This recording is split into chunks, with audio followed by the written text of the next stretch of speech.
Welcome to The First Turn. I'm your host, Hyena, and today, Llama and I are talking about This Week in Warhammer. If you like what you hear, give us a like, comment, subscribe, or share, or let us know if there's something you'd like to hear us talk about. Alright, let's get to it. Welcome to The First Turn. I'm Hyena. I'm Llama. Today we're talking about Warhammer stuff. Plus, we'll probably venture off into other things because why not? It's been a kind of a quiet week. I mean, we've got here it is Sunday. We know what the week's previews are for next week's pre-order. We have our pre-order for stuff on Saturday. We've got a little bit of news of leaks and. What do you think of that system, by the way? I think it's the week before pre-order. They do the preview of the pre-order, and then it feels like you have just like 3 weeks in a row of the same thing. So, being on the operational side of ordering that kind of stuff for like a store, I can say that it is a nightmare. Yeah, it sucks. It's really bad. Like, it's useful to know what's coming out and kind of planning it out ahead of time of what you want to pre-order. The issue is that the window is so small for a retailer to order the stuff that you can't get accurate numbers from people who want to reserve the thing, right? Because the Games Workshop's system for a store to order things is only a 2-day window.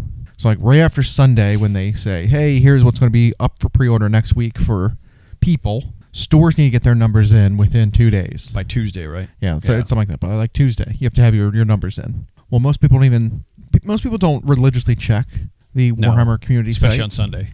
And so they've got basically 1 day to let their store know that they want to pre-order this thing. Yeah. The numbers need to be locked in. Well, the issue there becomes, if you're a store and you don't want to wait until Tuesday to submit your document and for fear that you forget and you get no numbers in, you want to get it in earlier. Yeah. So you have less than 24 hours to let your store know that you want to order a thing. Let your community know, hey, It's what do you not want? great. In my mind, it should be something like when the 2-week pre-order hits, then a store should be able to get their numbers in. You should have a week of notice. Take the pre-orders from the people, take the pre-orders from the stores, kind of all on the same day. I don't think that would hurt logistics that much. I don't think having that extra 3 or 4 days of notice. So if it were the announcement, next week is pre-order. Yeah. So we're 3 weeks out from when people get it in hand. Yep. You could give the stores that whole week. Yeah. To get their numbers, and then by Saturday you have to have it in or whatever. Yeah. Okay. I think that'd be better. Yeah, because it's kind of tough because, like I said, it's trying to figure out the numbers kind of hurts sometimes. Yep. I'm on the side of over order too much because things are always going to sell. It will sell eventually. Yeah. And so you could order too much and then sit on it for a while and rules change and balance passes come and make things viable again. And tournament lists come out. Right, all that stuff. So, the stuff is never going to go, I don't know, it's never going to become like a spoiled product. We just have to toss it, besides things like books, right? Right. Book changes, new battle time comes out, new codex comes out, the previous one's kind of worthless. Right. That's the only thing you really have to worry about over-ordering is books. The book stuff. But model kits are always going to be fun. Even if a model goes out of production, you can't get it anymore. That almost might drive your sales up on that model because people want to get it. You still have it. No longer available. I don't know. I just don't think it's a problem. On the consumer end, I feel like we end up feeling as though we read the same preview for 3 weeks. Is what it feels like. Well, because you get a preview that's hey, here's the faction, here's kind of some of the sample of their rules, here's the community's paint job, here's the staff's paint job, here's a little bit of lore nugget, here's a way to play them, here's their there's their allies that are available to their armies, and then it's okay, now they're up for pre-order next weekend. Yeah. Here's another thing in the middle of the week reminding you about them, and then it's here's Saturday's how we devise the art. Here's how the studio. And then here's the actual order window. It's oh my gosh, it's just so we're many sick weeks of it now. of the same kind of stuff to keep your attention. Yeah. I don't know. It's weird. But I don't have a better solution. No, I mean I liked the 2-week thing, but I guess is that too quick of a turnaround to try to get things done? I don't know. That's my assumption. I think that could be why they did the 3-week thing. I agree with you on the store end. Maybe they could give them more than those 36 hours or whatever to come up with but maybe the 3 weeks is the best on the consumer end. They've done it for a while now. But among those, we today got the announcement for the pre-orders starting next Saturday of the Ultramarines. Yeah. Which is interesting because the Horns of Hashut release of the box set came a month ago. Yeah, it wasn't that long ago. No. And already the rest of the stuff is up for pre-order separate. Ultramarines got announced 2 weeks ago, and already they're up for pre-order next week. That's a very quick turnaround. That is. From having no idea it was coming to it's already here. Not only no idea it was coming, it wasn't even based on a leak. They just put it up on the website. Yeah, kind of out of nowhere. It is interesting though if you read that article about specifically the Ultramarines and Marnius Calgar, they did specify that he doesn't always go to battle in his Terminator armor or his Gravis armor. He switches. Yeah, it makes me wonder, are they going to have alternate versions of him wearing different armors? Marnius A and Marnius B. That can take different units. They've got slightly different rules even, but then you're locked into one of them. You can't choose the other.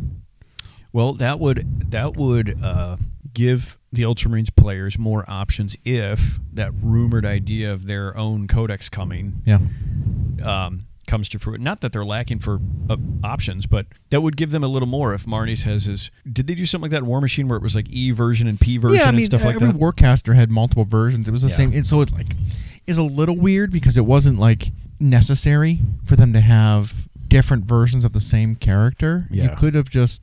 Because you only bring one Warcaster anyway. So, of course, they're all unique.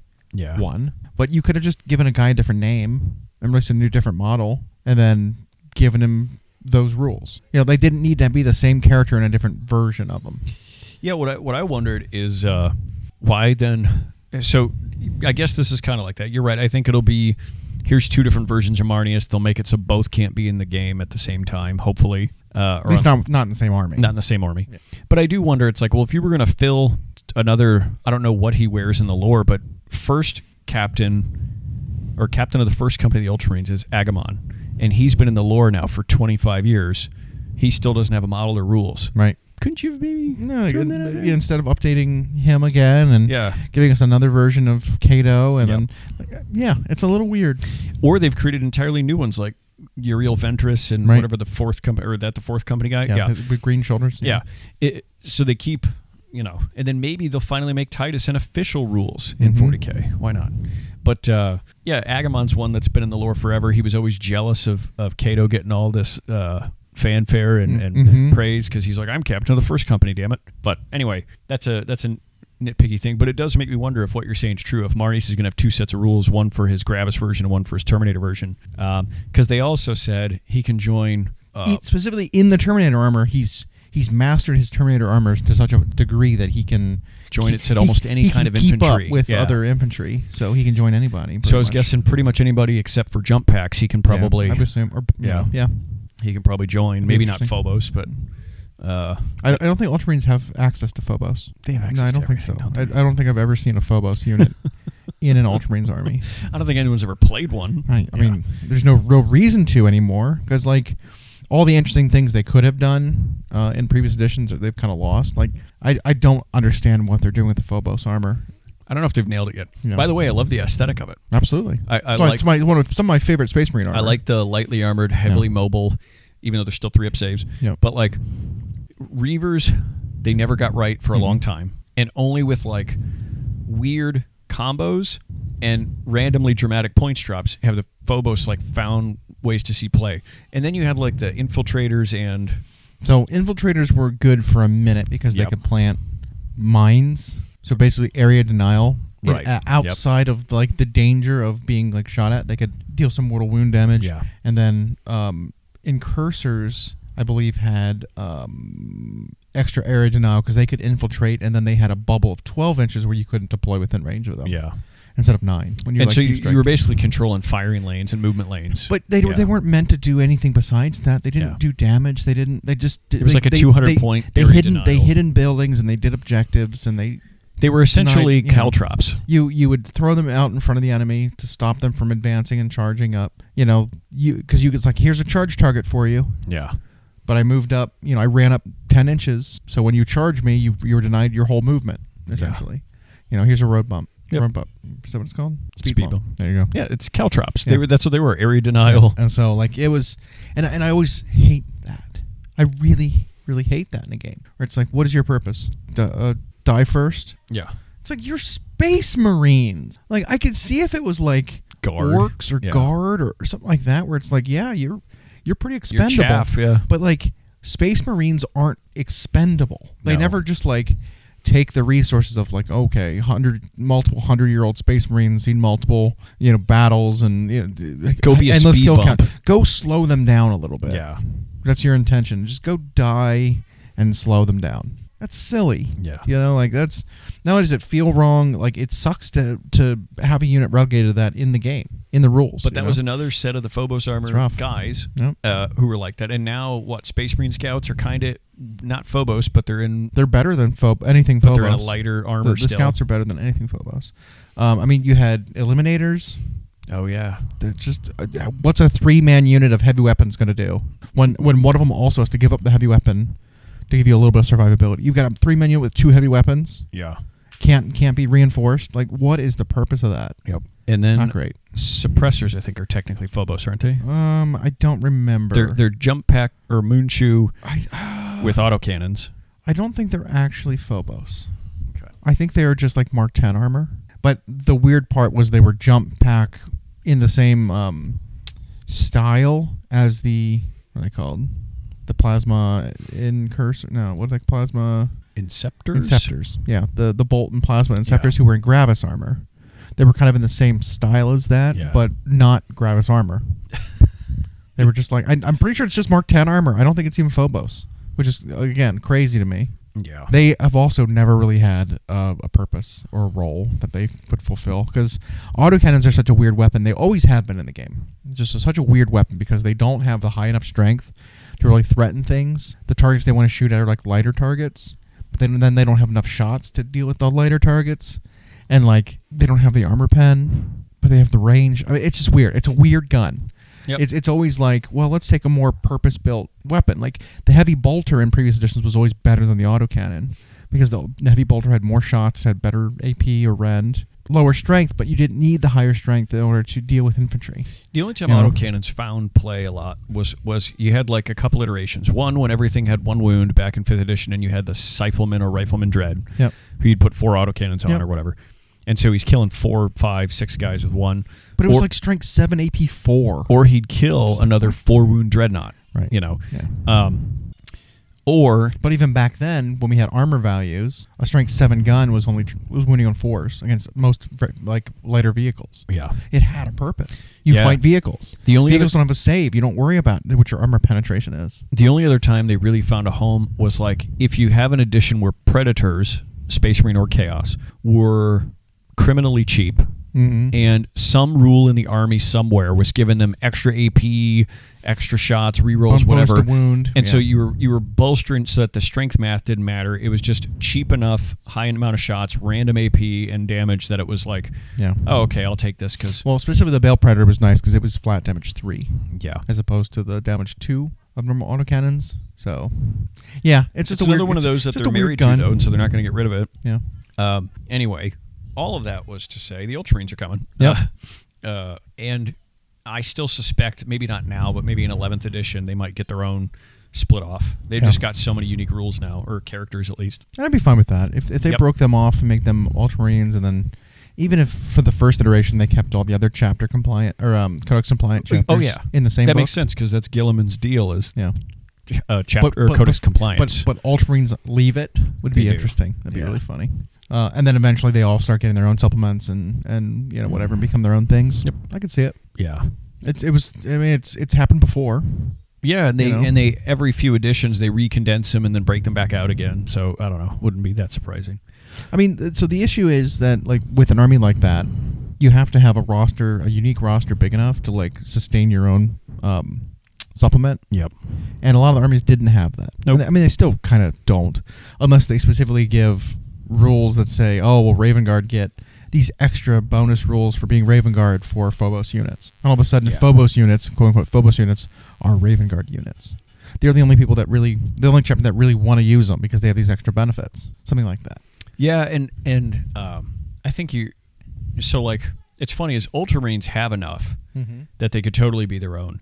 But if they wanted to keep in there your Salamanders, Iron Hands, Raven Guard, Imperial Fist, okay, just then don't do the rule share where everybody who's playing the Codex is going to play Ultramarines anyway. Right.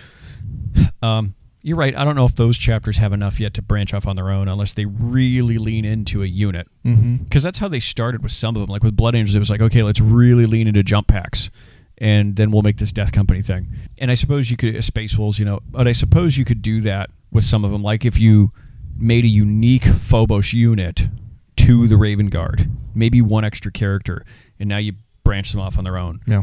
Or you do unique heavy intercessor unit, Iron Hands or whatever, right? I suppose you could, which by the way, I was reading someone talking about both in the lore and on the tabletop, the 2 Codex compliant chapters least represented in lore and on tabletop on average are Raven Guard and Iron Hands. Yeah. I was like, oh, that's funny because those were our chapters. Yeah, I know. Yep. Because it was like, well, like Corvus was one of the last ones found, and so his story time is short, and he's not present for a lot of the heresy. Ferrus Manus obviously disappears very early in the heresy, and then the Iron Hands went totally off of what he believed into their own cold whatever thing, and so they're just all machines now. And like Raven Guard's off doing whatever. So like they just don't get represented in the lore with many stories. And then on the tabletop, it ends up the same because they don't have anything that really makes them unique. Right. Short of when they randomly had, like, the Iron Hands supplement at the end of 8th edition, where it was just like a house. Yep. But or people were playing Ultramarines with the Raven Guard chapter tactics for, like, not being able to be targeted outside of a certain range. Yeah. That kind of thing. It's like, that doesn't feel good. But the point I was trying to make, though, is that there's a lot of armies that kind of start that way, where they're like, here's a small thing. Now you're going to be your own thing once you get enough expansion and roster and stuff. It could be this. They're making the way for Ultramarines. I think Age of Sigmar actually is experiencing that right now too. Okay. In the form of like Cities of Sigmar. Cities of Sigmar is a conglomeration army. Kind of always has been a little bit. We've talked about that week in, week out. Yeah. And so like the fact that they might be getting more units means they're going to retire some of the stuff that they don't need anymore. And then they can make room for more, and then they can split off, and they can become its own thing, and all this kind of thing. I was thinking about orcs the same way.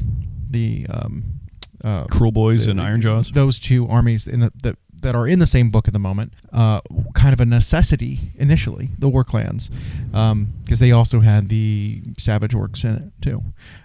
They were all kind of in the same book because none of them had a roster that was big enough to like be one or even a army unique by enough themselves. identity. Yeah. And so now, though, I think both those armies are big enough through, aesthetics and through play style and all this that like it doesn't make any sense to me anymore why they're in the same book. I mean, I think maybe Cruel Boys needs a unit or 2. And then they'll be done, and they'll be good. And then it's like now you're your own army. I think people forget with AOS 3 they had a pretty big release. So they have. I mean, the Cruel Boys started off with a lot. Yeah. But again, they haven't received really anything besides a Warcry warband. Yeah. A couple Underworld warbands. There's no expansion to that army. Not yet. No. Thus far. But like Iron Jaws got their update through the pigs, the big pigs, the new and even the brutes got updated. Yeah, there's a new version of there's 2 new versions of brutes which are questionably useful. Yeah. They got a new named character, they got another foot character, like they got a lot of stuff. They're an army where it's like, okay, you can be on your own now. Cruel Boys needs maybe another infantry unit, maybe some kind of a cavalry unit because they have 0 of that. And then it's like, well, now you're your own army. You're good now. Yep. I think it would be a good addition to that army to add, because they said lean into the Swamp Beast thing. Yeah. When that RTS came out for Age of Sigmar, that was okay. I didn't mind the game. Realms of Ruin. I thought it was fine. It was okay. It tried to tell a story, which I think is positive. It played a lot like Dawn of War 2. It did. Yeah. But they had to expand the Cruel Boys roster for that game because Cruel Boys do not have enough units. The game even like acknowledged them. It's like, well, we need more stuff for you because you don't. So they introduced things like the feral, like unmounted beasts, the swamp dogs, right? Like how like the one boss is riding one. Yeah. Well, they had like units of those. And it's like, do that. That's a really good idea to help them out. Maybe you don't have cavalry. Maybe you just have large war beasts that you just like loose on the enemy, right? Maybe they have, if you want to really, kind of incentivize you to play it, but thematically have a liability with that kind of a unit. Maybe you can't control it. You know, like there are units A in the rampage type game rule. already that Yeah. have like, hey, if you get in range of the enemy within charge range, you must declare charges. You can't just sit back and not just do objectives and that kind of thing. You could know? even with one kit you could do two versions, right? You could have this feral version, and you could have maybe one that makes a guy with a prod who like Sure, maybe you've got like an armored version of like trained ones Yeah. with a handler, and then you've got a feral lighter naked one that has like a hound master that Yep. lets them loose. 2 units, one kit. There right. you go. Like there Yep. you go. That'd be enough for me. Well, and I remember it sounds like while the rumors are not always easy to trust when they claim GW flip-flopped on something, I remember before the Auric Warclans book came out in 3, and it sounded like there was back and forth about Cruel Boys and Iron Jaws were going to be separate, and at the last second they were like, nope, we're keeping them in one, even though they play very different. And from what I can see in lists that perform at tournaments, it's usually one or the other. They rarely bleed much into each other. Well, there's only one real way to bring them together, and that's with an Army of Renown. Now, Army of Renowns, I think, are interesting, Yeah. but 0 of them are viable. They're not winning. Right. Yeah. Like you restrict yourself too much without actually gaining any kind of a tangible benefit. Side note, there's an element of that I'm okay with. Mm-hmm. When I think of what the first formations were in 40K, the first battalions were in Age of Sigmar, even when in War Machine 3, when they went to themed, they became the only way to play. Right. Where now you never played just a it was general. a mono build list. You had to play that way because you got the most benefits. Now it's like, Well, the armies were so small in that game too. Yeah. You couldn't really take advantage Yeah. of a widespread army of general rules. Because like you talk War Machine, you were talking like 5 units total. yeah. You have your caster, your 2 or 3 heavy jacks or whatever, and then you've got like 3 units of guys and 2 solos. Like that's your army. Like it's not. No.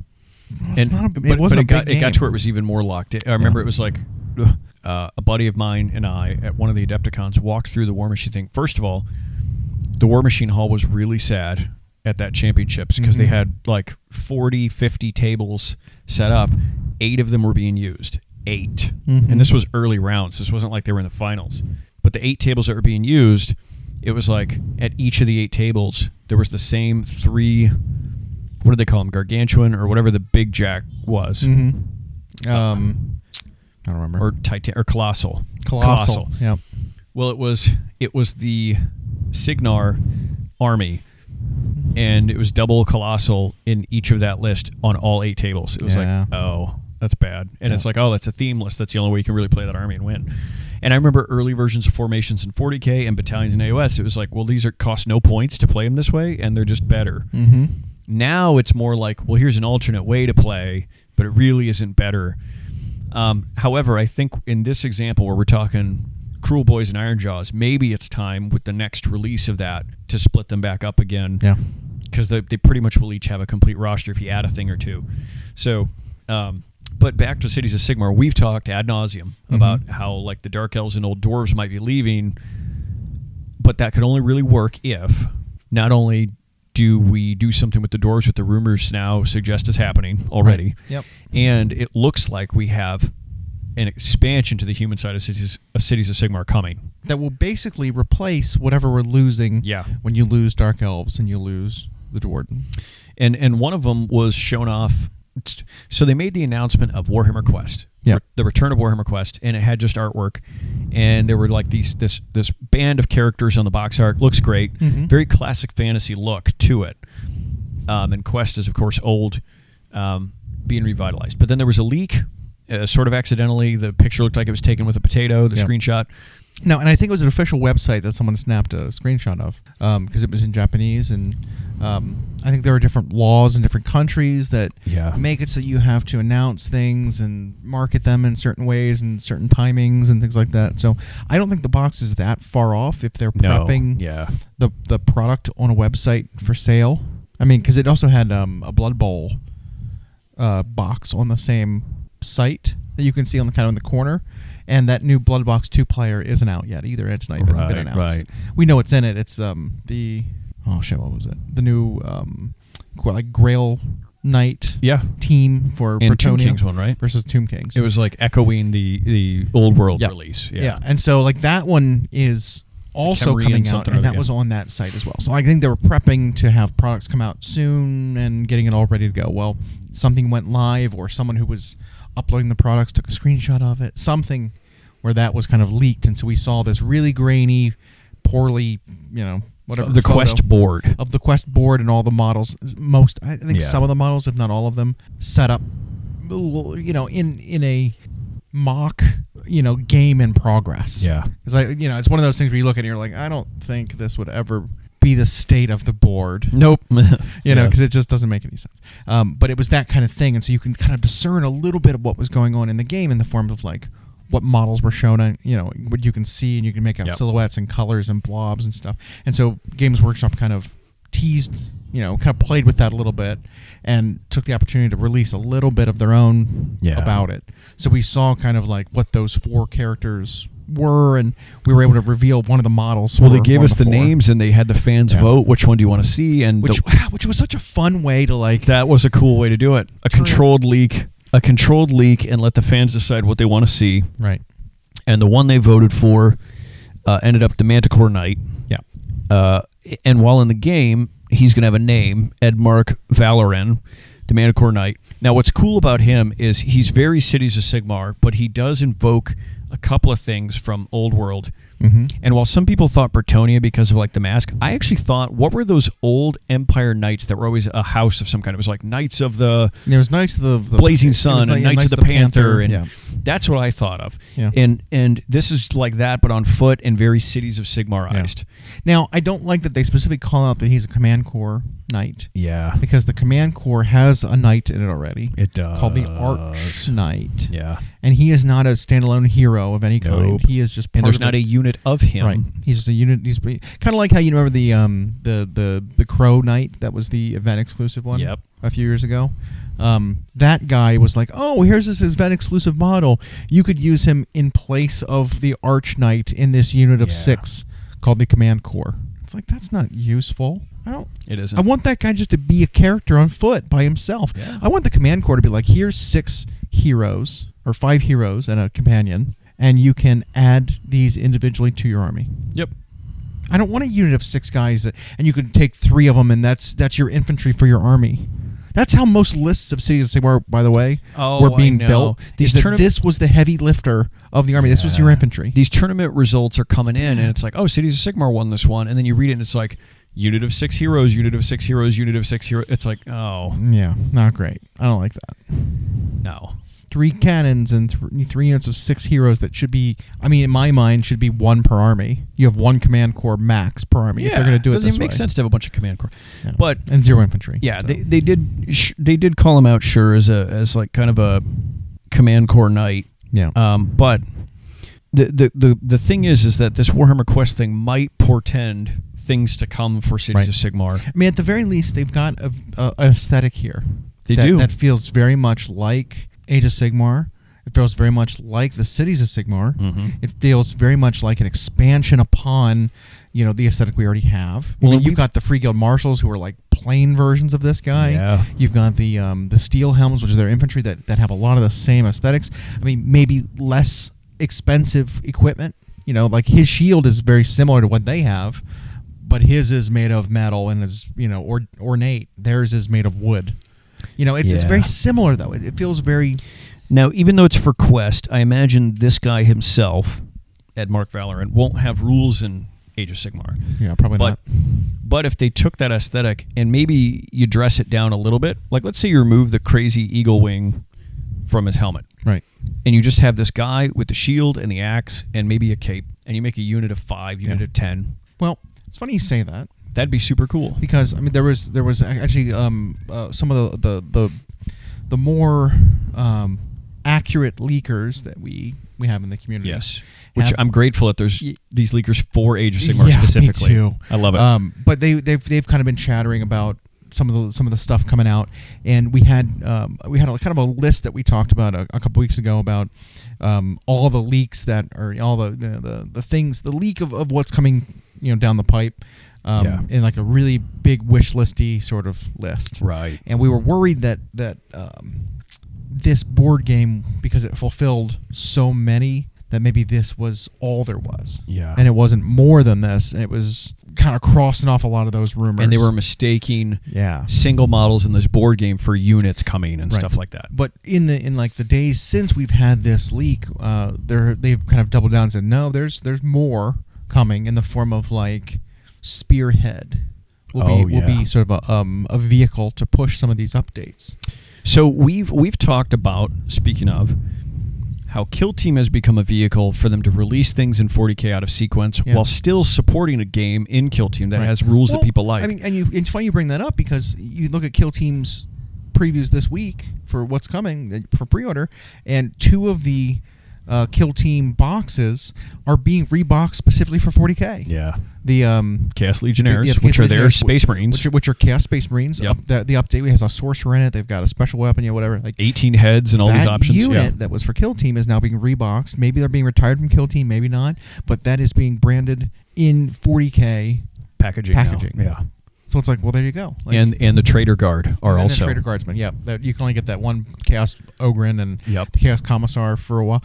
That's coming now in 40K packaging. Yeah. So it's funny is I know we heard rumors a while back when we had first, almost as a joke, talked about how Warcry doesn't get talked about, and then a year went by and they didn't answer a question about it. They shifted to Underworlds, and even though they said rules support's coming for Warcry, I think their plan, but they had to shift, was Warcry was going to be similar for Age of Sigmar, was they might start using it as a vehicle to update things or release new units, even though Age of Sigmar isn't as old as 40K and doesn't need as many, quote, updates of old things. I mean, they could start replacing those units. The units. game started with tons of old stuff. It did.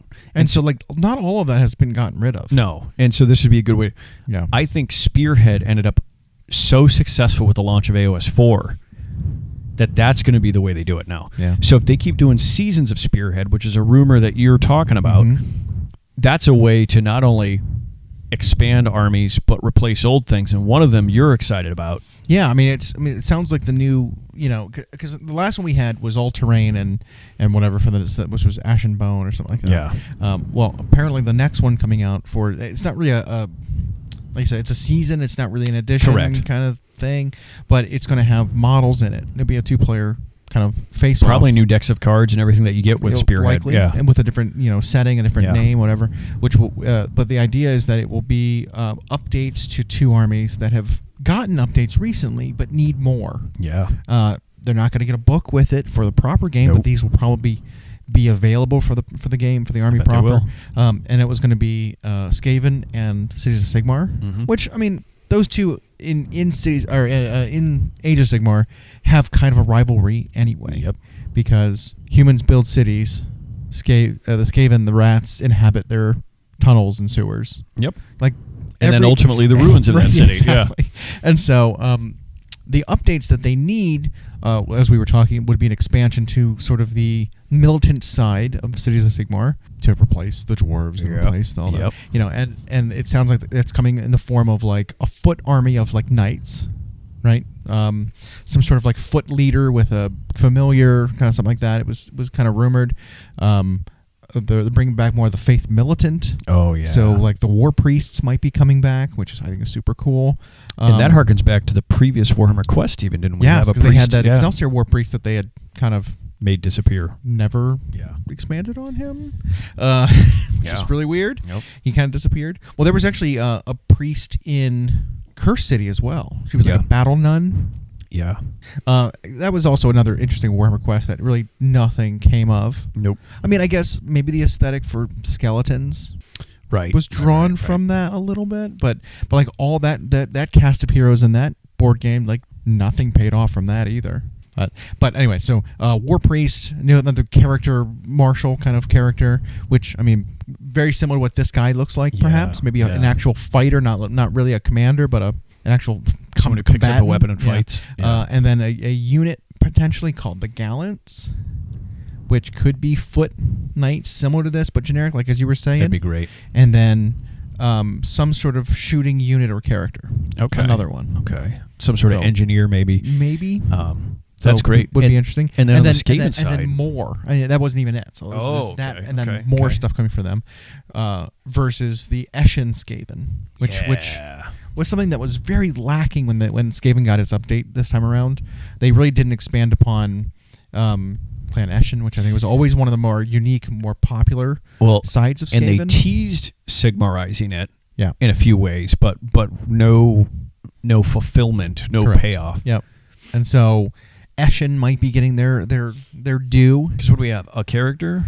An Underworld's Warband? Yeah, so we had an Underworld Warband, which was super cool. Like, Yep. people loved that Underworld Warband because, again, it was an update to Skaven that we had been waiting for so long. Yeah. It was the ninja side of them and the assassin side of them, and we just had nothing. And then there was this cool new Warband of 6, like, unique ones, and it never actually made it into the game Nope. for very long, and they got legends, and then they cut the roster. So they gave us a new Death Runner not too long ago, Deathmaster, who was way overcosted and has come down, never really playable because he has no units to support. His like rule that he gives for like movement, abilities, like he doesn't support anything. So why would you bring him? He's not good enough by himself to go and do a mission. Well, and maybe this was what he's designed for. Right. So the Deathmaster, which we already had, we might be getting a new sculpt for Deathmaster. Okay. I know there are rumors of a unique one, Oh, an actual named Deathmaster of some kind.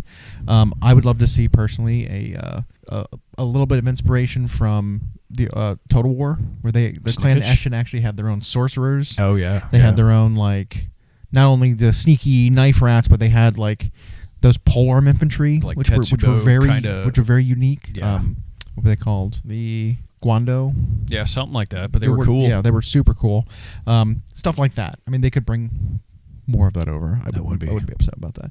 But it sounds like they're getting 2 infantry kits at least, because they have the gutter runners right now, which are just the thugs. Yep. The foot soldiers, call it, of the ninja. They're when you play a clans. video game, they're the ninjas everywhere. Right. Yeah. Just kind of mediocre, and then you've got the sort of the more elite assassin, the adepts of the shadow arts, which were the Night Runners. Yeah. So Night Runners got cut.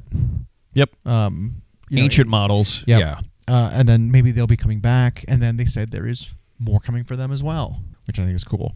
And then off in the distance, these rumor mongers also said that Clan Pestilence is in the work to get updated. And that we also have an Underworld's Warband that was updated. Correct. And they look really cool. Yes, they do. And they are actually one of the units from Underworlds that is a generic version playable in that army. Yeah. Because trying to play as Pestilence right now in the book is impossible.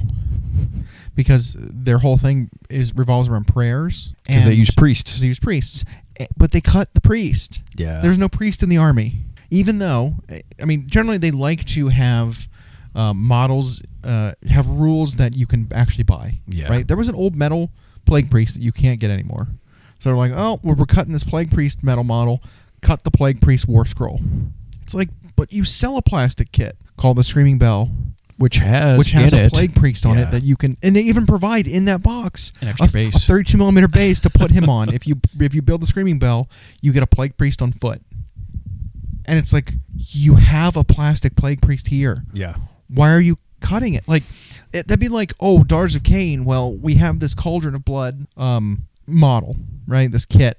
And you can build it 3 ways with these different characters on top of it. Right.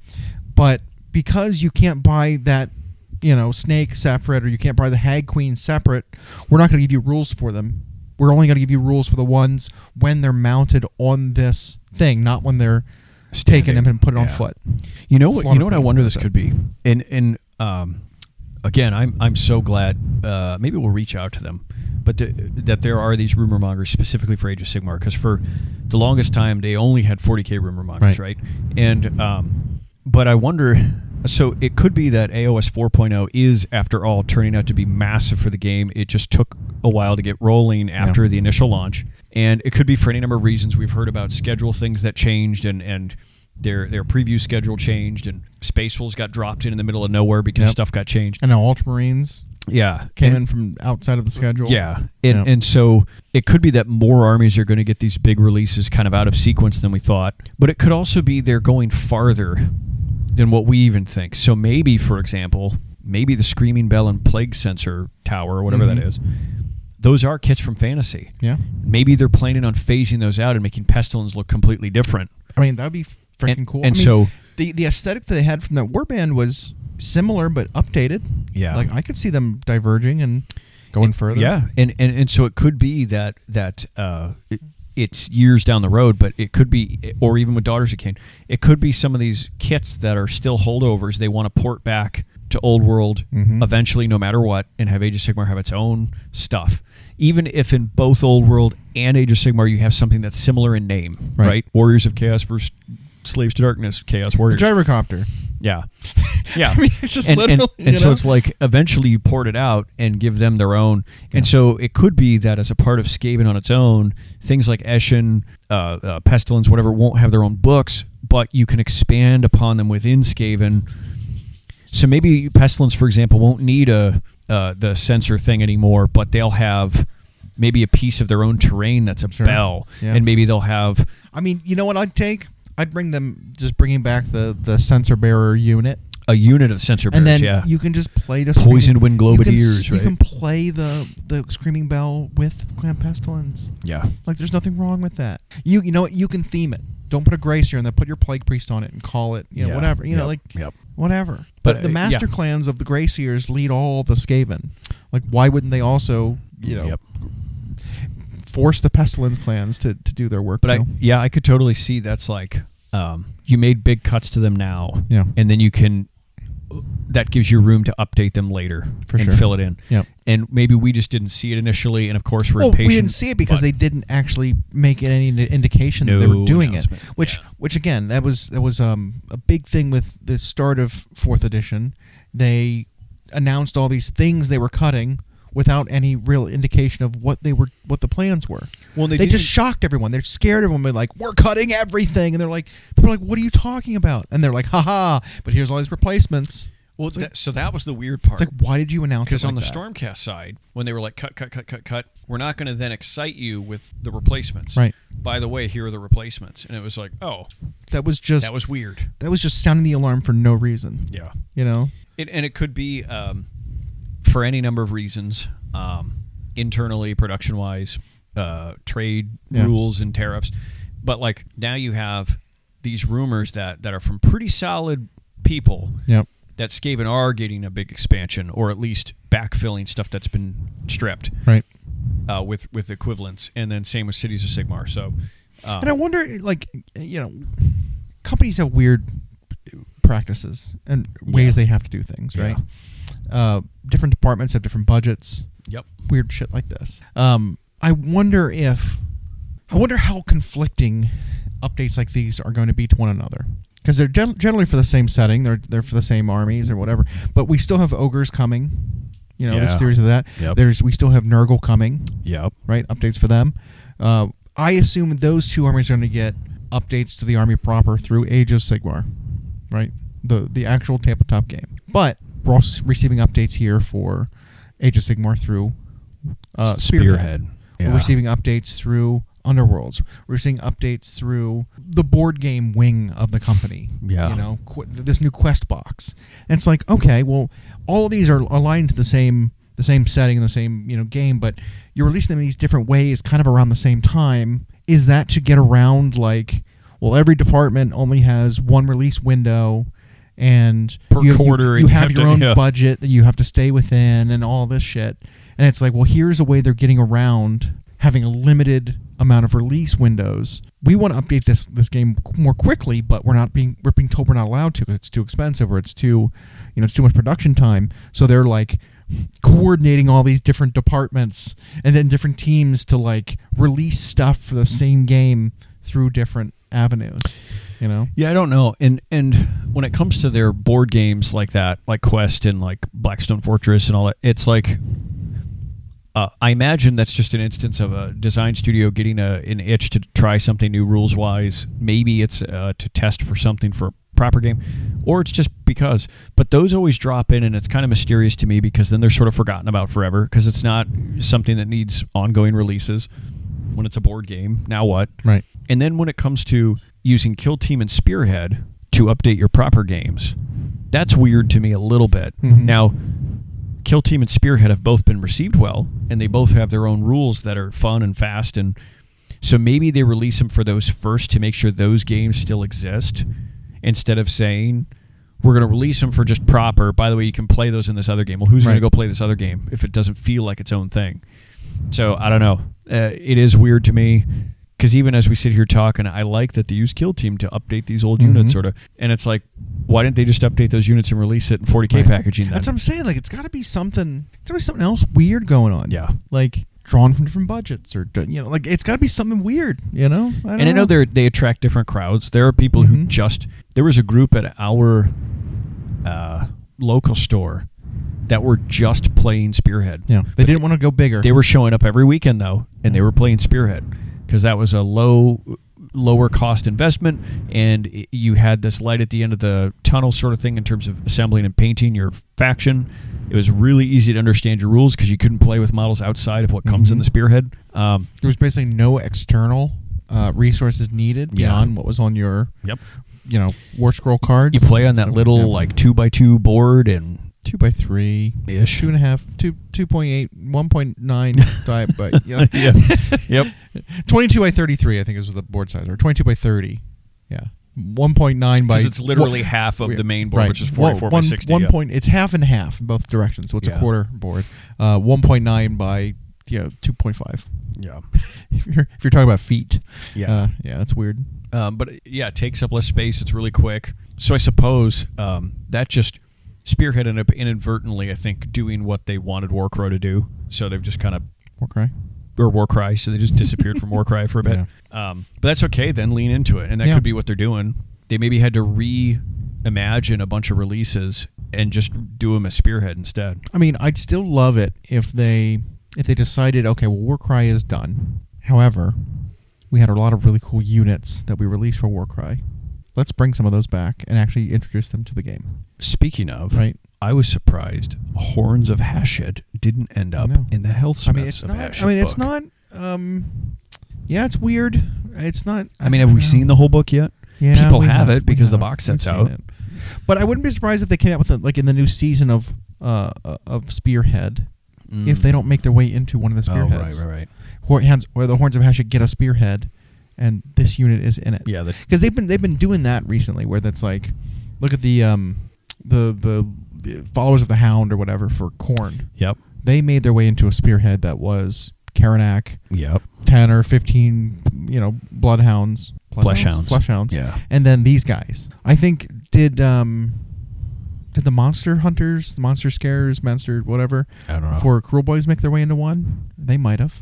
I know the anti-monster Flesh Eater Court one made their way into a Spearhead. Like, they're starting to do that with the Spearheads, where they're like, okay, this unit for Warcry is now introduced into Spearhead as part of this, and then those units are available in the army as well. Eventually, yeah. So I wonder if the Horns of Hashid get a new one, and they're in that Spearhead, do they then get added to the army? They might. When that happens.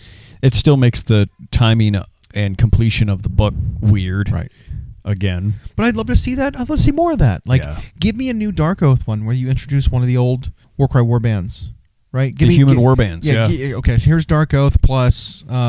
Cipher Lords or whatever they're called. Whatever. Something. Yeah. Or, there's plenty of other ones. Give me a Spearhead with some Chaos Warriors and the Varanspire Tyrants in there. Yeah. Because they were like aspiring Chaos Warriors... Marauders, pit fighters. They were starting to be armored. They were getting chaos armor pieces. They were Chaos Warriors light. Yeah. Something like that. Like, give me some of those. I'd love that. And they might. It could even be. It could. So it's weird. It could even be on the Age of Sigmar side. The success of Spearhead changed so much of what they had planned. Mm-hmm. And that's speculation. I don't know, but and so that could be why in Age of Sigmar we had this like sort of lull of just booking a model again. Yeah. While they were setting all this back up. And now we might get this really aggressive, packed Age of Sigmar release schedule. Hell, even retcon everything. I don't give a crap. Yeah. Retcon everything. Give me a lot of this stuff back, because there was a lot of cool models. Make Cipher Lords a Lumineth Realm Lord unit. Just out of nowhere. Just like make them a unit that like, oh, these are humans that train in the way of the elemental temples or whatever. Yeah. And like they work with the elves in the realm of light. Something like that, like give me an excuse to bring the really cool one of my favorite ones, which was the like the fiery Chaos Warband with like the one guy's literally on fire. Yeah. And they've got like these flaming weapons. It's like make them part of Fire Slayers, right? Like give like humans that work with the Fire Slayers. You know, humans live everywhere. Why not have some humans live in a dwarven hold and try to be like the Fire Slayers and wearing, you know, salamander skins and having flaming weapons and stuff? Like, why not? Could be cool. Give them a new lease on life. It's like it's such a shame that like when they cut all like the 11 cultist units, it was such. Well, and they were shame. all not old. They were all new models that look great. Yeah. Meanwhile, you got fucking up until this latest release, you had 28-year-old Scryer acolytes throwing globes. You know, you kept those around. And 2 metal models per blister, whatever they were. It was like 2 models, and it was like $60 for a 2-pack. Yeah, it was insane. Oh, and I need to make a unit of how big? 5 minimum. Oh man, all right. It's a $300 unit. So I got like 3 of them, 3 packs of 2. I'll have 6 of them. I have 1 extra. Oh my god. Yeah. And they're old and derpy, single piece. Yep. Oh man. But let's get rid of this new plastic stuff. Let's cut all that. Yeah. Lame. Now it could be that Warcry in general ended up some sort of failure. And if that's the case, I mean, acknowledge it, move on. Acknowledge say it's it. done. Find a way. If you're not going to produce the models here's the anymore, final. Like, do a thing and say, hey, here's the final rules for the game. If you want to keep playing and have fun. Yeah, exactly. Yeah. We're not going to support it anymore. Here's a compendium with all the existing models you can play. Whatever. I know they still make tables for it at events at Adepticon and at Nova. It was still there. Can still play whatever you want. Yeah. Communities at places still have Necromunda. Like old they still have Battlefleet Gothic. Yeah, exactly. They haven't made that in forever. I saw there was boards of Dreadfleet. Yep. Remember Dreadfleet? Dreadfleet, by the way, which pretty much failed on launch. Yeah. It didn't take off. Like it never took off. Because it was boats. It was boats and fantasy. Yep. And it was supposed to, I think, coincide a little bit with the End Times event. And it just, it's funny as now it's like almost for nostalgia there's people playing it. Because you don't have that many, right? And the boats are kind of cool. But that was like Battlefleet Gothic, but for old world. Yeah. Yeah. So, I don't know. It's just throwing ideas out there. It's mystery. We don't know. Whatever the case is, if it's Spearhead forced them to change a lot of what they were doing, that's okay. If that's going to be a way they, use up those Warcry warbands so they don't go to waste, and then they'll eventually get rules, or here's a way to update an army that needs it, but we don't have a release slot for it. Let's do another season of Spearhead, and here's new Eshin, here's new Cities of Sigmar. That's pretty cool. I'm down for it. Like that's pretty cool. If that's what it takes, you know. And it could, fine. and if the rumors say and more, like you know, who knows? And more for both, apparently. Yeah. I'm still my skepticism meter is always at 10. So the whole like Maggot Kingdom Nurgle thing, I still question if it's only the Quest thing. Yeah. And it was just misconstrued. Yeah. Because we haven't had just an actual 2-player set for one of the core games outside of their starter sets. Right. They really kind of haven't been doing that. Yeah, they kind of... Before they used to do it all the time. Yeah. Like, here's a random Fire Slayers versus Tzeentch. Yeah. New character for each one in the box, plus a way to collect both armies in a pretty big chunk. And a big discount, yeah. And that kind of thing. It's just like, those were super cool. I guess they don't really do them anymore. Mostly because I believe it's because so many people didn't want both sides. Yep. They wanted half, and they'd split it with a friend. Well, and it was niche because if you picked 2 armies like that, you're only going to get like a 10th of the player base who buys it, and then they need someone to split it with. And and it's like, oh, we'll sell this box for $250, or we can sell them separately. Yeah. For $145 each. So more. And call it a Spearhead. Yeah. And now people can buy the specific box they want instead of being stuck with a second half faction smart. that they didn't want. It is a smarter way to release it. So so it is weird to me if that's the case, that someone saw the art and the models in Quest and mistook it for a 2-player box set when it's really just for a board game. That said, so now they've shown us what this one knight is.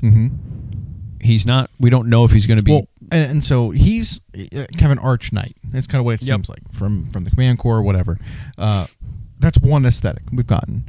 Well, from the art we saw, there was a second human knight. Yeah. That was very, very different than him.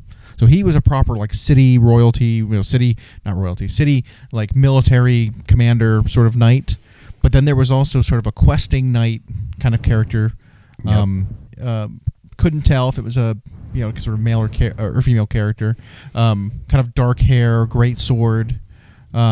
Very different style of knight.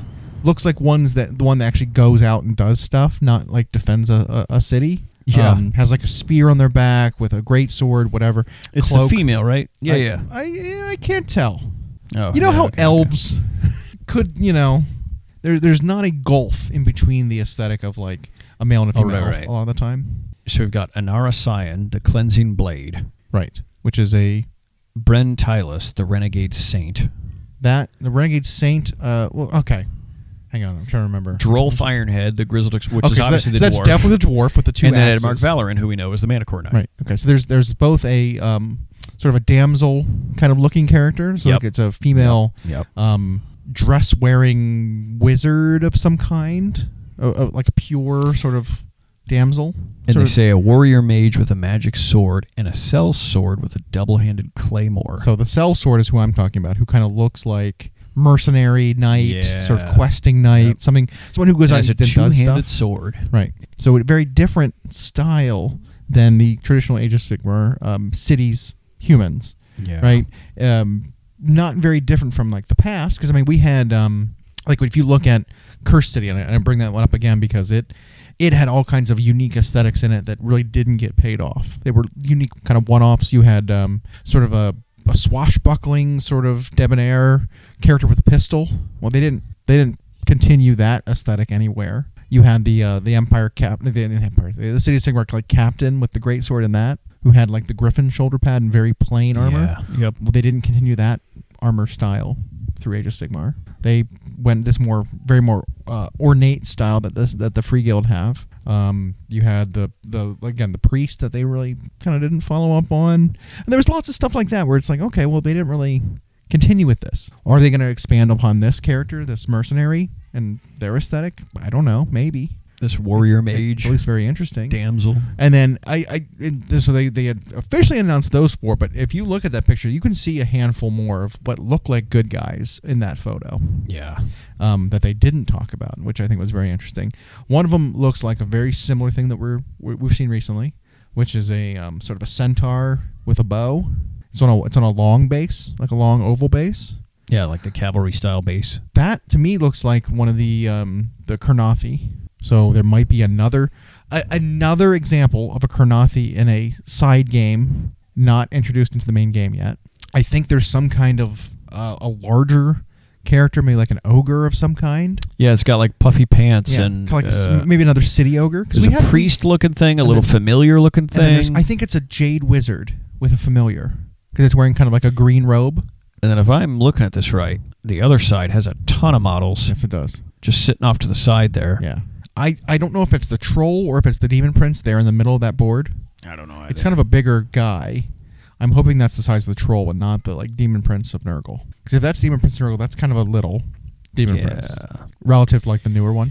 So it's a lot going on in that photo, but I think there's a lot more they're not telling us yet. It might even just be like a named Putrid Blight King for all we know. Maybe. But like, because they're supposed to get a change. It'll be a new lord of some kind. Yeah. But we don't even know if any of these things will actually be playable in Age of Sigmar. Right. They could mimic... I mean, proxyable, for sure. Yeah, and they could mimic what might be coming to both armies in Age of Sigmar. Yeah. Because they might want to keep Quest unique as a board game, but that does come with a lot of miniatures in it. If what that grainy picture shows, that's a lot of minis. Well, and if you look at it, too, I mean, look at any of the other quests. Every single other quest, the denizens, right, the basic bad guys were always introduced into Age of Sigmar. It happened for Silver Tower. Yep. It happened for the Shadows of Hammerhall. They did it for the Ulfenkarn one. Well, Blackstone Fortress was, I mean, kind of. I mean, they had renegades in that one, like Chaos Renegades, which did end up getting introduced to 40K. But like the Chaos Beastmen, did they really get introduced? No. I think there's one of them in a squad of the kill team or whatever. Right. But so I that one's questionable. But then you had the Cursed City, right? Cursed City launched an entire subfaction of Soulblight Gravelords, which was the Ulfenkarn kind of vampire werewolf hybrids, right? And they had 7 unique characters that were likely supposed to be bad guy expansions for that game that never happened, but they had the updated aesthetic to the Macedonian sort of style armor for your normal skeletons. They launched with like a new type of zombie model that they then made a generic version of and released separately. So they updated both of those. They updated all kinds of stuff for like the bad guy side. Our first Zangors and Carrick Acolytes were from Curse City. No, we're from Silver Tower. Before Zinch had them, they released their first. We're like, what are these? And then they came out. Yeah. So I mean, I think it's a more likely thing that the bad guys will see actual gameplay and actual game rules than the heroes. Well, I think the Order side is just supposed to be like an adventuring party, right? And so that's okay if they're just unique to that. Yeah. But that doesn't mean that some of those aesthetics are not going to be expanded upon, and it sounds like some of the rumor guys say. Yeah, and when they especially called out, hey, Festus the Leech Lord is coming as a centerpiece model for the army. Like, you don't make a big-ass claim like that if you're like, we mistook it for a board game. You know, like, that's a big claim. Especially if that was the picture they had where it's clearly a board game and not anything else. Yeah. Because if you look at the count there, it does look like there's like 20 little bad guys. Oh, yeah. It's like, well, that's a unit or 2 units of 10 for basic infantry for an army. Could be. Like, that worked for me. Yep. So, we'll see. I'm excited. We'll see. You know? Yeah. Yeah, and I know we've beat that horse to death a bit the last few weeks, but I guess it's in an age of rapid information, I get impatient. Me too. Especially if it's for a specific thing I'm interested in. Yep. I just want to see it come to fruition already. I want to see what it looks like. Yeah, for sure. And since we, of course, have been such fans of Age of Sigmar and this 4th edition, we've been waiting for it to be more than just the initial release. Mm-hmm. And now it finally seems like maybe... Well, I mean, they've kind of started doing some events for it. They've been doing retrospectives. They've been doing vote for your favorite centerpiece model of the last 10 years for Age of Sigmar. You know, like, they're gearing up towards maybe something here at the end of the year. I mean, maybe there'll be a big wrap-up and they'll announce a big thing, being like, hey, it was 10 years. Well, even if a lot of it spills into 2026... Oh, you know what I'd love to see? Right before the end of the year. What? I'd love to see a big reveal of like, oh, remember 10th edition or the first edition started 10 years ago? Remember the 2 guys that were kind of like starting it off? Here it is right at the end of the year. We still want to see them. I'd love that'd be the right time to do it. They're giving us all these retrospectives and have us remember everything of the past, and it's like, oh, by the way, here's now a new Corvus Call. Here's a new Vandus Hammerhand. Yeah. I'd love that. You know, we had rumors a while back of them getting updated. It's just been, I've seen nothing leaked about it. I mean, it's supposed to be still coming. Yeah. Well, and consider this. Even if a lot of this ends up in 2026, because it sounds like a ton of models for multiple factions. 2026 is not the last year of the new edition yet. Mm-hmm. You know, so it very well could be. And I'm gonna preface this by saying something that might seem a little offbeat, but follow me here. Is people, the rumor mongers on the 40K side keep saying 2026 is being rumored to be the year of chaos. So I thought 2025 was supposed to be a year of think chaos. Every year for the last 15 years, we've always heard it'll be the year of chaos. Yep, exactly. And I'm saying that to absolutely make fun of everyone who predicts the year of chaos. And the reason I say that is Games Workshop currently now has 4 mainline games and a handful of specialist games, and they are trying to maintain release schedules for all of them, and they're trying to make sure everybody's faction gets touched. Yep. There's no way they're going to dedicate a year to just giving one faction all this attention. Well, they could, though, because Chaos is in all 4 games. It is. They could absolutely do it. But they're not gonna not touch the other stuff, you know. And I mean, I'd say the year where Cadia fell was the year of Chaos. Yeah. Like, that was a big deal. The Maledictum and like when they added to the lore, you know, Vashdor the Archaphane and like his plot with Abaddon and characters like Erebus were reappearing and what's Bellicor up to? It was like you could kind of say that's a year of chaos, even if all the releases don't mimic it. When Braxia came out, that seemed like a year of chaos to me. Right. When yeah, you know what I mean? Like, yeah, and so I think it's silly when they think, because when they talk about it, there's a lot of these, like, I don't want to say they think an old way because I even predate them. But they think in a way from like the 2010s, and where when new rules are coming out for an army, they still think in the way of like, well, if this character wears insert armor type, he's going to unlock that armor type as a troops choice. It's like they haven't done that in a really long time. That's not going to happen. Yeah. But And they do that because there was one way back in the day where they're like, it's going to be Year of the Flyers. They're going to release a whole game about flyers, and they never did. And so they did a mini game in a White Dwarf. Right. Exactly. That was the extent of it. Summer of Flyers is what they call it. And they've done this now, I swear, for at least 10 years of the Year of Chaos. And it's like, so what you just said is true. All 4 games feature Chaos factions that make up multiple factions within each game. Yep. So you could technically say that anytime. But again, this idea that they're going to just fill a year with one faction, it's just not going to happen. Yeah. I think people need to...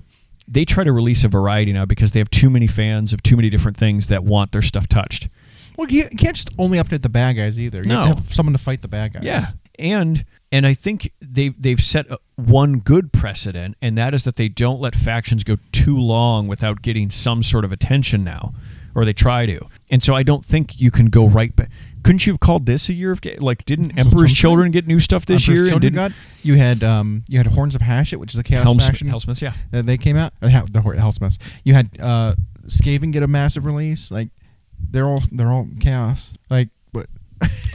Chaos Dwarfs and Blood Bowl got their update. That's you just released a new edition of Horus Heresy, which is half Chaos. Yep. So you can't. Couldn't you have said this was the? I don't know. Didn't Fulgrim come out? Yeah. Okay. Oh, yeah. Fulgrim came out. So, and a whole bunch of books that feature him. So, like, you could say any year's a Year of Chaos because they make up literally half of the factions in all the games. So, I don't know. I think any big release for them you could claim as a year of. But as far as are they going to focus on them? No. Chaos is... To me, if you called it that, it would have to be something like there's a major narrative event in which Chaos gains a major foothold, or they gain traction, which could happen. They gain prominence in the story moving forward. That's what to me is like, that's the Year of Chaos. This is the year that Chaos as a driving force makes progress. It wins. Yep. Like in the End Times, Archaon 1 was a Year of Chaos. Yeah. He literally destroyed the world. Yep. Like I said, Cadia falling, the Maledictum, Unleashing Vashtor, all that seemed like a Year of Chaos to me. Right. That's what I think narratively, yes. Narratively, I think is what defines it, not like, we got more Chaos models than other models this year. Year of Chaos. That's not... And I think that isn't a case of GW pulled the rug out from under it. It's like, no, I think fans' expectations were in the wrong spot. They hear that and think the wrong thing. Right.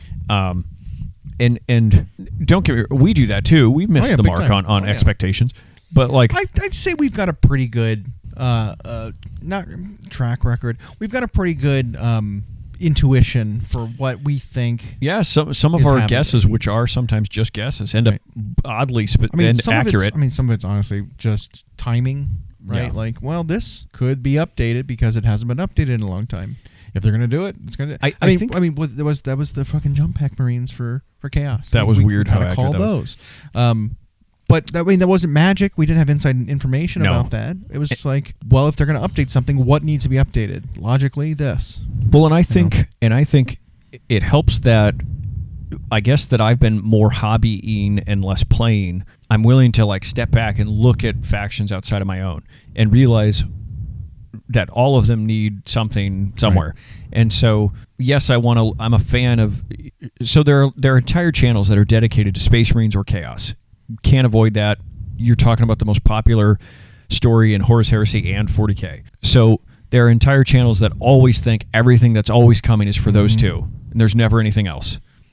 And if they hear more about Marines, they're like, yes, we want more. Yes, we want more. Yes. Some of it's just confirmation bias, too. Because you only focus on your one thing. You see something, you're like, I could totally see this being this. It's like, make an objective evaluation, and that's what I'm talking about. It's like, we had some teasers about... which is obvious to me is like Kroot updates. Yep. Right, for Tau. There will be Tau updates. I guarantee it. Yeah. We're going to see it. But then people who are interested in a thing are like, no, this could totally be my thing. This could totally be a Drukhari thing. It's like, no, it isn't. Like, take a step back and actually look at it. I mean, as much as I'd like it to be my faction every time. Right. Most of the time it's not, because there are 25 of them. In any game, there's 25 different... Even if everything was split evenly, you'd have a 4% chance of it being your thing. Well, you know? And some of them are so... and I go back to this, are so Marine versus Chaos Marine biased that as soon as Marines do get something, so this Marnius Calgar, Cato, Ultramarines update, people were then like, okay, great, now give us, and then they name 5 more Marine things, and it's like, well, they can't just pack all their releases with Marine stuff all the time. Well, I would, if I throw like just a fake statistic out there, I'd say probably if you factor all of the Marine factions together and all the players that play all those Marine factions, regardless of what they are, I mean most people probably play Marines plus something else. Yeah. 60% of people collect Marines easily. Right? Like, I mean, that, I think that's lowballing that number. And I understand that Horus Heresy is essentially 4 factions, probably 2 of which are Marines. 90% of people who play Horus Heresy play Marines. Yeah, because you do have mech and you do have the astral term equivalent, but most everything is Marine. And so, like, if you release a Marine, you're catering to the most... It's the most efficient thing you can do. You're catering to the most people possible. But they also can't fill every release slot with them or nobody else gets stuff. Right. And so... Because eventually they do need to specify, like, well, this is a Marine for this chapter. When you get down to that granular, then you cut out a whole bunch of people. You do. You either give people an opportunity to convert that model now to their own Marine chapter, or convert it to a Chaos Marine, or convert it to whatever. Or you are catering to one very specific chapter of all of the chapters. Yeah. You know, and so it's hard to, like... Ultramarines is probably a safe one to do it with. I mean, that's why it's like, hey, Ultramarines, we're releasing this thing for you. Everyone else, we're dropping 6 individual characters so we can actually try to, help out fewer players with these 6 characters than we did with a slightly different way to play. Release. Yeah, right. They can take more risks with Ultramarines, or in Horus Heresy, you just make everything a generic armor and everyone can play it. Right. But I just mean when they showed off with the new Assault Terminators coming out, they also showed the Ancient in Terminator armor, because we have an Ancient in Power armor, we have an Ancient in Primaris armor, we have an Ancient whatever. Yep. And so then these same people who only ever talk about Space Marine news and then like throw away all the other news, were doing that. They were like, okay, now we need a Chaplain in Terminator armor. No. Now we need an Apothecary in Terminator armor, then an Apothecary on a bike, then an Apothecary in Phobos armor. Then it's like they're not going to spend the next 5 months just doing that. Stop it. I don't know. All right, we're done. Cool. How many characters do we have? Well, we're up to 60 characters now. Well, we've got 6 different avenues and 10 different types of characters. Right. The meme about the lieutenants was for a reason. Yeah. And I mean, I've seen what you're talking about too, where like people will do like a Punnett square. Where it's like 10 things across the top. Here are the different types of characters. Here's Captain, here's Lieutenant, here's Ancient, here's Apothecary, whatever. And here's the different things they could be in. Here's 5 different kinds of armor, 4 different kinds of armor, plus a bike, plus a whatever. Jump pack. And it's like, okay, now let's mark off which of the combinations we have currently. And it's half of them. Yeah. But there's still like potential for 30 more characters to be released or something crazy. Well, and the reason that's silly, it's not silly in Horus Heresy to think that way. Right. Because they make them generic for a reason. It's silly in 40K to think that way because you have way too many factions that need attention. And no other faction gets that luxury with their characters. So you can't do that. Like, so do they have to make an Autarch that is in every type of... So he can have aspect gear. Do we have to now make an Autarch for everyone? Do we have to make one that's in Wraithbone? Right. Do we have to make one that's on a bike? Do we have to make one that's on a... And so that rides in a Falcon? Do we have to make one that's in a Warwalker? Do we have to... Right. And so you can't... Tyranids. Do you have to make a Hive Turret that's a... You make an Autarch in a Warwalker. That would be hilarious. Yeah. And so, like... But that's what these Marine people not only want it, they think they deserve it. Like, we have to have this. We don't have it. We can't compete with that. Blah, blah, blah. It's like, well, you don't need 60 characters plus the widest unit roster on planet Earth. So calm down. Yeah. And now you have a whole game if you want to do Marine on Marine action that you can play, and it's called Horus Heresy. 40K is not Marine on Marine. Right. It's everything. And so all the way back to Year of Chaos, it's like you could say that any year because Chaos gets touched every year by something in some game or both. So I don't know. That rumor, I think, is unfounded. There weren't any models they were specifying were coming. I think it's to your point where it could be there's a massive lore thing that's going to happen. Because we've seen in the last 10 years, really since Age of Sigmar came into being, that they're now, Games Workshop is now interested in moving stories forward and not just staying in the same place all the time. Because 40K in particular, and Fantasy, for 25 years sat at the same point of the story and never moved. Well, they also like using the narrative events to actually justify adding models or removing models. Of course. Like they like giving you an actual investment emotionally into things changing, not just making the changes, which I think is positive. I mean, that's a good thing. I mean, it kind of gives you a reason why and why not. Yeah. You know? So, yeah, I don't know. So I don't know if that Year of Chaos thing's founded. What we do know is I think on the 40K side, something massive narratively is coming that they're building towards. Well, I mean, there were rumors of both games having a massive narrative event happening. In Age of Sigmar, we at least know of already what looks to be at least 4 armies getting massive model updates. Yep. So, and I mean, there were still rumors of death and Nagash swooping in and saving the day. Yeah. There was still that, which is insane to me considering we have no indication of that at this point. And you can have these narrative events without dramatically changing the boundaries in the game. You don't have to kill someone off. But like, I think. So you said. So is that the massive narrative event you think is coming for next Age of summer? Sigmar? I think so. Okay. Yeah, next year. Death. Because they've got to stop the Skaven expansion, and I think Order can't do it on their own. I think Order can't do it, and Nagash is pissed. How interesting is that? Because it involved the Ruination Chamber. Right. Which are these souls that have been denied to Nagash for so long. Well, maybe it's Nagash is like, all right, I'm finally getting my due. I'll help. So because he can't get Skaven soul material. When those Stormcast in the Ruination Chamber have their final death, does he finally get them? I assume. Does he finally get them? I assume that's what happened. Okay. We didn't really explain that. I think so. Okay. So that could be a part of the narrative event too. He's like, okay, I'm finally getting my payoff for this. I'll help you. I'll help you fight my old nemesis, those dirty rats. Yeah. That's funny. No. So Nagash finally gets to eat. Mm-hmm. Speaking of, I could eat. Maybe not rat, but and maybe not Stormcast. That's a lot of meat. Yeah. But yeah, I could eat. Thanks for joining. We hope you enjoyed. Follow us for more of our weekly episodes on YouTube Podcasts, Spotify, and Podbean. You can follow myself and Llama on Instagram. We are at Llama Paints Minis and Hyena Paints Minis. Music provided by Kevin MacLeod at incompetech.com. And as always, we'll catch you next time.